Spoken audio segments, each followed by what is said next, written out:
Flowers Bakery here in Montgomery feeds a lot of people. In today's world of instant fast food ordering and front door delivery, it's easy to forget that it takes a lot of work behind the scenes to ensure that all of us have enough bread to eat.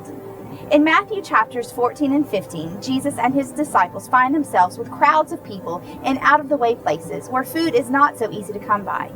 Jesus had withdrawn to a solitary place, but the crowd hears about it and follows him there. We read, "When Jesus landed and saw a large crowd, he had compassion on them and healed their sick. As evening approached, the disciples came to him and said, 'This is a remote place, and it's already getting late. Send the crowds away so they can go to the villages and buy themselves some food.' Jesus replied, 'They do not need to go away. You give them something to eat.'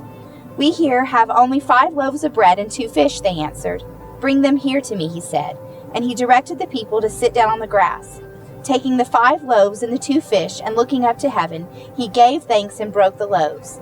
Then he gave them to the disciples, and the disciples gave them to the people. They all ate and were satisfied. And the disciples picked up 12 baskets full of broken pieces that were left over. The number of those who ate was about 5,000 men, besides women and children." Over the next 2 chapters, Jesus shows his power by walking on water, and he invites Peter to have faith to walk on water too. He honors a Canaanite woman, an outsider, for having the faith to ask him to heal her daughter. And he criticizes the religious leaders because they're more concerned with washing their hands before they eat than cleansing their hearts to obey God's commands.